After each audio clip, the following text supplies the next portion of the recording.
नमस्कार दोस्तों, स्वागत है आप सभी का मेरे आज के इस नए वीडियो में, जिसमें हम जानेंगे कुछ इंटरेस्टिंग फैक्ट्स के बारे में। दोस्तों, अगर अभी तक आपने मेरा चैनल सब्सक्राइब नहीं किया है तो अपने यूट्यूब में जाके @yogi 5885 सर्च करें। नॉलेज अड्डा के नाम से मेरा चैनल है, उसको सब्सक्राइब करें। अपने मित्रों से भी सब्सक्राइब करने को कहें ताकि वो भी अपना नॉलेज इस तरीके की जानकारियों से बढ़ा सकें।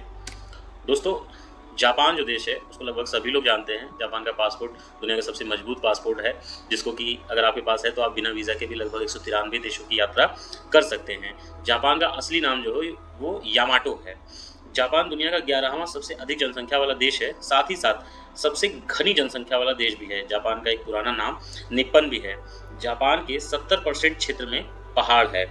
यहाँ 200 से अधिक ज्वालामुखी हैं। जापान आज के समय में सबसे विकसित देशों में भी आता है, क्योंकि इसकी टेक्नोलॉजी बहुत ज़्यादा आगे हो चुकी है। आगे वीडियो में हम आपको बताएंगे। जापान में ही दुनिया की सबसे तेज चलने वाली ट्रेन भी है। दोस्तों, अगर आप झूठा भी मुस्कुराएंगे तो आपके दिमाग को लगता है कि आप खुश हैं, और वो आपको खुश महसूस कराएगा। इंसान जब टेंशन में होता है और अगर उस समय आप झूठी मुस्कान भी मुस्कुराते हैं तो आपके दिमाग को ऐसा लगता है कि आपकी वो टेंशन कम हो चुकी है और आप खुश हैं। तो आपको एक्चुअल में ये एहसास होता है कि नहीं, आपकी टेंशन कम हो गई है और आप खुश महसूस करते हैं। ये प्रयोग किया गया हुआ है।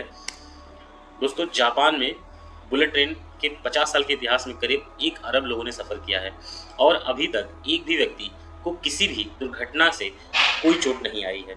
जापान की बुलेट ट्रेन 320 किलोमीटर प्रति घंटा की स्पीड से चलती है। जापान में बुलेट ट्रेन की शुरुआत 1964 में हुई थी।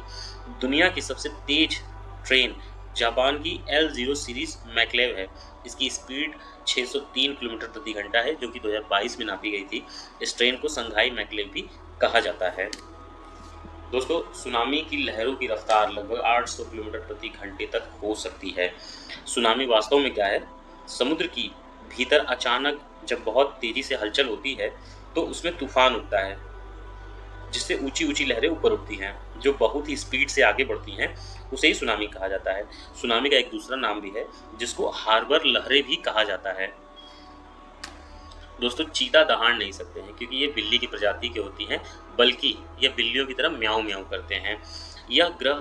इस पूरे ग्रह के सबसे तेज गति वाले जानवर माने जाते हैं, जिनकी स्पीड जो है वो 120 किलोमीटर प्रति घंटा होती है। भारत में इनकी जनसंख्या जो है अभी लगभग 20 के आसपास है। कुछ समय पहले ही जो है कोलंबिया से कुछ चीते मंगाए गए थे, जिनकी कुल तादाद जो है अभी 20 हो चुकी है भारत में। दोस्तों, आपको पता चले कि चीता जो होता है वो 2 से 3 सेकंड में ही 120 किलोमीटर प्रति घंटा की रफ्तार पकड़ लेता है, मगर ये जो रफ्तार होती है बहुत समय के लिए नहीं होती। चीता 30 सेकंड तक, लगभग जो 1 से 30 तक गिनते तक में जो समय होता है उतने तक ही 120 किलोमीटर प्रति घंटे की रफ्तार से दौड़ सकता है।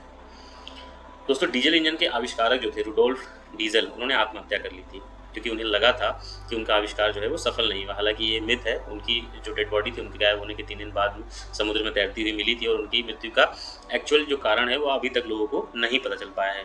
रुडोल्फ डीजल ने पहली बार डीजल इंजन का आविष्कार 1890 के दशक में किया था। समुद्री डाकू अपने आंखों पर पट्टी इसलिए लगाते हैं ताकि वह अंधेरे में अच्छे से देख सकें। दोस्तों, आपको बताते चलें कि नॉर्मल आंखों को तेज लाइट से अचानक से जब अंधेरे में लाया जाता है तो आंखों को अपने आप को एडजस्ट करने में लगभग 20 से 25 मिनट तक का समय कभी कभी लग जाता है, क्योंकि वो एक तेज प्रकाश से अचानक से अंधेरे में आते हैं। डाकू अपनी आंखों पे पट्टी बांधे रहते हैं एक आंख पे, इससे वो अंधेरे में अचानक से देखने के लिए पहले से तैयार और सक्षम रहते हैं। हालांकि समुद्री डाकुओं का जो युग था वो लगभग 18वीं शताब्दी में ही समाप्त हो चुका है, लेकिन दुनिया के कुछ हिस्सों में ये अभी भी पाए जाते हैं, जैसा कि दक्षिण चीन सागर में आज भी इनकी उपस्थिति मानी जाती है। दोस्तों, 14वीं शताब्दी में किताबों को इतना मूल्यवान माना जाता था कि पुस्तकालय में उन्हें चैन से बांध कर रखा जाता था, क्योंकि उस समय के लोगों का मानना था कि किताब में वो जानकारियाँ या वो तथ्य होते हैं जो कि एक व्यक्ति को समझदार बनाते हैं और इस समाज में रहने के लायक बनाते हैं। किताबें जो होती हैं हमारी आसपास की दुनिया को समझने में, सही गलत के बीच में निर्णय लेने में सहायता करने में हमारी सहायता प्रदान करती हैं। वैसे भी दोस्तों, किताब, जिसको कि इंग्लिश में बुक कहा जाता है, इसका फुल फॉर्म जो है वो बिग ओशियन ऑफ नॉलेज होता है। दोस्तों, यदि दुनिया के किसी भी बच्चे का अमेरिका के ऊपर उड़ान भरते समय जहाज में जन्म होता है तो उस बच्चे को तुरंत अमेरिका की नागरिकता मिल जाती है। ये अमेरिका का रूल है। दोस्तों, हम हर रोज़ लगभग 27,000 पेड़ काटते हैं। पूरी दुनिया में लगभग रोज़ 27,000 पेड़ काटे जाते हैं। ये ऑन एन एवरेज है। पेड़ पर्यावरण को शुद्ध करने में या शुद्ध रखने में, ध्वनि प्रदूषण को कम करने में बहुत ज़्यादा सहायक होते हैं। पेड़ों की जड़ें जो होती हैं मिट्टी के कटाव को रोकती हैं, जिससे कि भूस्खलन जैसी समस्याएं नहीं होती हैं। पेड़ हमारे जीवन का आधार होते हैं, क्योंकि पेड़ जो है हमारे जीवन के लिए सबसे आवश्यक चीज़ ऑक्सीजन उत्सर्जित करते हैं, जिसके बिना हम अपने जीवन की कल्पना भी नहीं कर सकते हैं। दोस्तों, न्यूजीलैंड एक देश है जो कि चूहों से बहुत ज़्यादा परेशान है। यहाँ का जो राष्ट्रीय पक्षी कीवी है, वो भी उसकी जो जीवन है उसका, वो भी चूहों के कारण बहुत ज़्यादा खतरे में है। इसलिए न्यूजीलैंड 2050 तक सारे चूहों को मारने की योजना कर रहा है। यह फैसला उन्होंने अपने पक्षियों को बचाने के लिए लिया हुआ है। वहाँ चूहे इतनी ज़्यादा मात्रा में हैं कि वो खाने की चीज़ों को बर्बाद कर देते हैं, पेड़ों को काट देते हैं, उनकी जड़ें खोखली कर देते हैं, अनाज खत्म कर देते हैं। तो वहाँ का जो सामान्य जीव है उसका जीवन खतरे में आ चुका है। दोस्तों, ये थी कुछ इंटरेस्टिंग फैक्ट्स या आश्चर्यजनक जानकारियाँ।